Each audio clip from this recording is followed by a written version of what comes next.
जनावरे व शेतीसाठी लागणारे सर्व साहित्य उपलब्ध। विश्वासू व खात्रीशीर खरेदीसाठी आजच भेट द्या समृद्धी ॲग्रोटेकला। आमचा पत्ता Narute complex, Samarth Nagar, Kurul road, Mohol. Mobile number 9766 80 11 24। Shaktipeeth आंदोलन झालेलं आहे, त्याचं स्वरूप काय आणि कशा पद्धतीचं नियोजन काय? आज मोहोळ तहसीलवर भव्य मोर्चाचं आयोजन केलं होतं। शक्तीपीठ बाधित शेतकरी 5 तालुक्यातले सर्व नागरिक आणि सर्व व्यावसायिक आणि कारखानदार आणि कामगार या सर्वांच्या वतीनं आज मोहोळ तहसीलवर भव्य मोर्चा आयोजित केला होता। प्रमुख मागणी होती शक्तीपीठ महामार्ग जुन्या आरेखनाप्रमाणेच झाला पाहिजे आणि नवीन आरेखन रद्द झालं पाहिजे। ते बदल का बदललाय आणि कशामुळे चेंज केलं, त्यामध्ये कोणाकोणाचा हस्तक्षेप आहे? हा का बदलला हाच आमचा प्रश्न आहे। कारण 97% भूसंपादनाचं काम पूर्ण झाले 5 तालुक्यांमध्ये, म्हणजे उत्तर सोलापूर, मोहोळ, सांगोला आणि पंढरपूर आणि आटपाडी या 5 तालुक्यांमध्ये भूसंपादनाचं काम पूर्ण झालेलं असताना हा शक्तीपीठ महामार्ग बदलण्याचं का नियोजन करण्यात आलं, यासाठी आम्ही सर्व शेतकरी आणि या भागातले सगळे नागरिक जनता गोंधळात पडलेलो आहोत आणि वातावरण एकदम प्रक्षुब्ध झालेलं आहे। या 5ही तालुक्यांमध्ये असंतोष पसरला आहे। विशेषतः तुळजापूर शहर, विशेषतः मोहोळ शहर, मंगळवेढा आणि पंढरपूर शहर जे महाराष्ट्राचं आराध्य दैवत आहे, या पंढरपूर शहरामधून मोठा उद्रेक झालाय। पंढरपूर शहरामध्ये नागरिकांमध्ये असंतोष निर्माण झालाय, कारण नवीन आरेखनानुसार हा महामार्ग तुळजापूर शहरापासून आणि पंढरपूर शहरापासून सुमारे 40 किलोमीटर दुरून चाललाय आणि त्यामुळे जनता नाराज झालेली आहे। यामध्ये काही लोकांचा विरोध झाला, पण स्थानिक जनता यांच्या पाठीशी आहे असं सांगितलं, काय सांगाल? सोलापूर जिल्ह्यातून मी जेवढा अभ्यास केलाय कुठल्याही बाधित शेतकऱ्याचा विरोध नाही। ज्यांच्या जमिनी जाणार आहेत त्या सगळ्यांनी संयुक्त मोजणीला सहमती देऊन संयुक्त मोजण्या पूर्ण झाल्यात, म्हणजेच त्यांची सहमती आहे आणि त्यांनी जमिनी दिलेल्या आहेत ऑलरेडी। पण जे आंदोलन करतायत त्यांचा या जमीन संपादनाशी काहीही संबंध नाही। त्यांचे काय स्वार्थ आहेत आम्हाला कळत नाहीये, पण ज्यांची प्रत्यक्ष जमीन गेली आहे ते सगळे शेतकरी जमिनी द्यायला तयार आहेत आणि त्यांचा कसलाही विरोध नाही। 1% सुद्धा सोलापूर जिल्ह्यातून विरोध नाही। हाच संदेश चॅनलच्या माध्यमातून आदरणीय मुख्यमंत्री साहेबांपर्यंत, आदरणीय उपमुख्यमंत्री साहेबांपर्यंत आम्हाला पोहोचवायचा आहे। मुख्यमंत्री साहेबांची विरोधाबाबत मोठी दिशाभूल केली गेली आहे, कारण सोलापूर जिल्ह्यामध्ये विरोध नसताना जिथं विरोध नाही तिथून हे आरेखन बदलण्याचं काय कारण, असा प्रश्न सगळीकडे विचारला जातोय। आणि ही विकासाची गंगोत्री, हे महामार्ग म्हणजे विकासाचं माध्यम, हे इतर जिल्ह्यात वेगळ्या मार्गाने का चाललंय यासाठी जनता इथे खरा प्रश्न निर्माण करत आहे। एकूणच या भागातल्या जे संपदा झाले त्या लोकांच्या जनतेचा फायदा किंवा तोटा काय असणार आहे?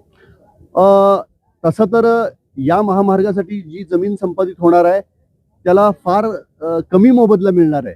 म्हणजे प्रति एकर 10 लाख रुपये वगैरे असं रेडी रेकनरच्या दरानुसार त्यांना 5 पट रक्कम मिळणार आहे। आणि ती प्रति एकर जर रेडी रेकनरला 2 लाख रुपये दर असेल तर त्याचे जास्तीत जास्त 10 लाख रुपये मिळू शकतात 5 पटीने। तसा शेतकऱ्यांचा यात तोटाच आहे, परंतु महामार्ग भागातून जातोय त्यामुळे भागाचा विकास होणार या उदात्त दृष्टिकोनातून शेतकऱ्यांनी जमिनी दिलेल्या आहेत।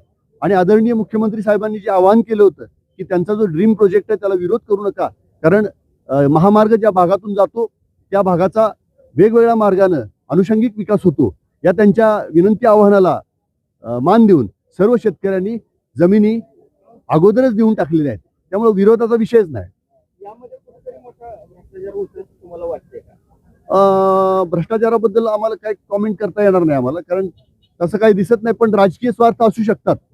आपल्या मतदारसंघात नेण्यासाठी माढा तालुक्यातले लोकप्रतिनिधी आग्रही आहेत, त्यांनी तशा जाहिराती पेपरला दिल्या आहेत। त्यामुळे तालुक्यांमध्ये एक ईर्ष्या तयार झालेली आहे। ज्या तालुक्यातल्या माढा तालुक्यातल्या लोकप्रतिनिधींनी मागणी केली आहे आणि तसं भाषणांमधून उल्लेख केला आहे की आमच्या प्रयत्नानं हा शक्ती महामार्ग त्यांच्या भागात गेलाय, त्यामुळं संभ्रम तयार झाला। आणि या भागात ज्या जुन्या आरेखनानुसार ज्या 5 तालुक्यातनं महामार्ग जात होता तिथली जनता नाराज झाली। काय आव्हान करतो? आता या सगळ्या पार्श्वभूमीवर आमचं नवीन प्रस्ताव आम्ही असा देतोय की जुन्या आरेखनानुसार सांगोला तालुक्यापर्यंत भूसंपादन पूर्ण झालेलं आहे आणि 97% भूसंपादन जर पूर्ण झालं असेल तर नवीन आरेखनाची गरज काय, जुन्या आरेखनाप्रमाणे सांगोल्यापर्यंत शक्तीपीठ महामार्ग बांधला जावा। इथल्या शेतकऱ्यांनी गेली 4 वर्ष झालं शेतजमिनी सरकारला देऊ केलेल्या आहेत त्या प्रोजेक्टसाठी आणि त्यांचं उत्पन्न त्यातलं बुडालंय आणि त्या 27,000 एकर जमीन संपादित होणार आहे आणि त्या 27,000 एकरामधलं जर बुडालेल्या उत्पन्नाची आकडेवारी काढली तर शक्तीपीठ हायवेला 86,000 कोटीचा निधी दिला गेलाय, तरतूद केली गेली आहे. त्याच्यापेक्षा दुप्पट चौपट आकडा हा शेतकऱ्यांच्या नुकसानीचा होतोय.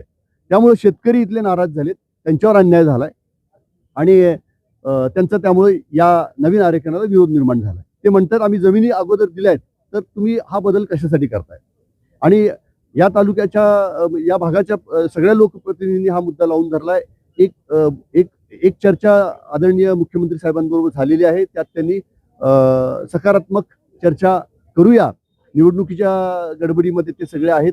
या निवडणुकीच्या धावपळीमधून वेळ मिळाल्यानंतर 6 आमदारांची शक्तीपीठ बाधित शेतकऱ्यांची एक मीटिंग लावू अशा प्रकारची चर्चा झालेली आहे. काय सांगाल भूसंपादनाच्या बाबतीत म्हणलं तर आता जुनं आरेखन आहे.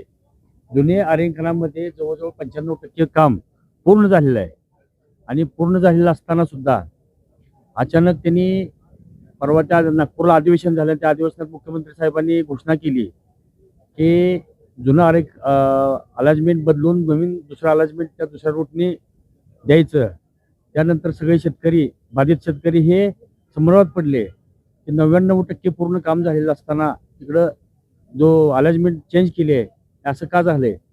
तर आम्ही माहिती घेतली की इथून ह्या जुन्या अलेजमेंटला इथल्या शेतकऱ्यांचा विरोध आहे असं दर्शवून काय दलाल मंडळींनी काय नेते मंडळींनी ते दर्शवून मुख्यमंत्र्यांना चुकीची माहिती देऊन तो रोड तिकडं नवीन बांधण्याचा घाट गाठला आहे आणि ह्या गाठलेल्या घाटाला येणाऱ्या निवडणुकीच्या समोर ह्या शेतकऱ्यांच्या समोर त्यांना जावं लागणार आहे आणि याचे परिणाम निश्चित तुम्हाला दिसतील. ठीक. सांगोल्यामधून आपले काय जनभावना आहेत त्या जनतेच्या? मी एक बाधित शेतकरी आहे, प्रवीण चौगुले, सांगोला.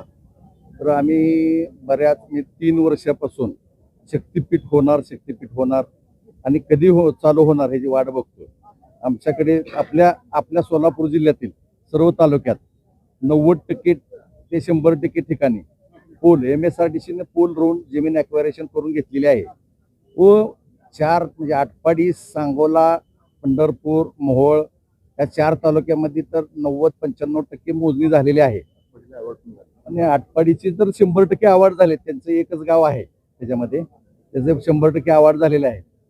तरी आमचं फडणवीस साहेबांना एवढंच मत पोचवायचं आहे की काहीही झालं तर आमच्या जिल्ह्यातून शक्तीपीठ महामार्ग दुसरीकडे नेऊ नये आणि आम्ही ॲक्वायरेशनला द्यायला तुम्हाला जमीन तयार आहे. आमच्यासोबत आम्ही आता सध्या 3 जिल्ह्याची संघटना करून सांगली जिल्हा, कोल्हापूर जिल्हा आमच्यासोबत आहे. सांगली जिल्ह्यातील सुद्धा 85 ते 90% लोकांची तयारी आहे. कोल्हापूर जिल्ह्याच्या 95% लोकांनी सह्या देऊन निवेदन दिलेलं आहे. तर हे आरेखन बदलायची काहीच गरज नाही. काहीच गरज नसताना ते बदलायचा हे घालत आहेत. 1,00,000 कोटीचा हा प्रोजेक्ट हा भविष्यात 50 वर्षात आमच्या भागातून कधीही होणार नाही, दुसरा कुठलाही होणार नाही.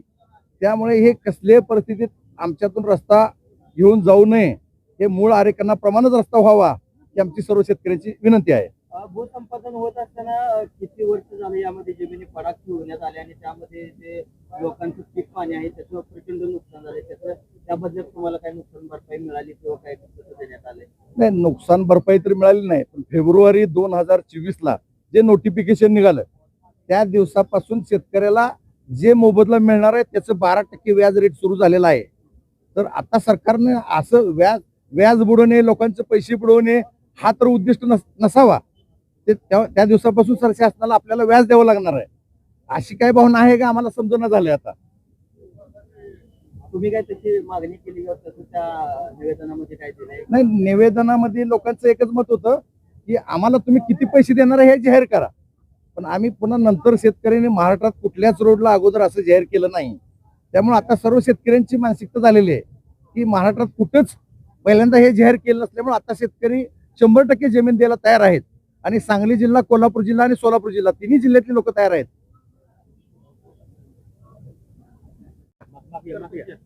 शक्तीपीठ महामार्गाचं नवं आरेखन सुरू झालेलं आहे असं माध्यमांमधून आम्हाला बातम्या येत आहेत. पण आमची मागणी आहे की जुन्या आरेखनानुसारच शक्तीपीठ करावा. पण तरी पण जर आणि ती मागणी आम्ही का करतोय तर जुन्या आरेखनानुसार सांगोल्यापर्यंत काम भूसंपादनाचं 97% पूर्ण झालेलं आहे. आणि सरकारला किंवा आणखी काही लोकप्रतिनिधींना तो मानखटाव मतदारसंघातून पुढे इस्लामपूर, वाळवा आणि कोल्हापूर जिल्ह्यामध्ये तो न्यायचा आहे वेगळ्या दिशेनं. तर आमचं असं म्हणणं आहे की पंढरपूर सांगोल्यापासून तो पुढे त्यांना कुठं शिखर शिंगणापूरला जोडायचं असेल किंवा नीरा नरसिंगपूरला जोडायचं असेल तर ते तिकडे नेला तर आमची हरकत नाही. पण जे काम पूर्ण झालंय, ज्यात 3 ते 4 वर्ष शेतकऱ्यांच्या जमिनी तुम्ही काढून घेतल्यात, त्यात तुम्हाला दिलेल्या आहेत आणि त्यामध्ये शेतकऱ्यांचं अतोनात नुकसान झालंय, शेती बंद पडली आहे. छोट्या शेतकऱ्यांना तर त्यांचं जगण्याचं साधनच हिरावून घेतल्यासारखं झालंय. हा अन्याय दूर करण्यासाठी सांगोल्यापर्यंत महामार्ग जुन्या आरेखनाप्रमाणेच बांधावा आणि तिथून तुम्ही तुमच्या पद्धतीने सोयीनं नवीन आरेखन स्वीकारावं. आणि त्यासाठी आम्ही एक सूचना अशी करतोय की सांगोला ते वेळापूर म्हणजे वेळापूरमध्ये नवीन आरेखन आलेलं आहे. सांगोला ते वेळापूर हा 20-22 किलोमीटरचं अंतर आहे. तेवढा जर वळवला महामार्ग तर तिथून पुढे त्यांना त्यांच्या सोयीनं तो नेता येईल आणि 5 तालुक्यातले शेतकरी पण नाराज होणार नाहीत आणि त्यांच्यावरचा अन्याय पण दूर होईल. भूसंपादनाच्या तुमच्या मागण्या मान्य न झाल्या तुमचं आगामी नियोजन किंवा काय असेल? जर जुन्या आरेखनाप्रमाणे जर मागण्या आमच्या नाही मान्य झाल्या आणि येथील तालुक्यातील 2-3 तालुक्यातील प्रतिनिधींनी आम्हाला नाही सहकार्य केले ह्या शक्तीपीठाच्या संदर्भात, तर येणाऱ्या निवडणुकीवर आम्ही सर्व बाधित शेतकरी जिल्हा परिषद पंचायतीमधील जी सर्व बाधित शेतकरी आम्ही ह्या निवडणुकीवर बहिष्कार टाकणार आहे आणि ह्या रोषाला आमच्या ह्या निवडणुकीला त्यांना सामोरे जावं लागणार आहे.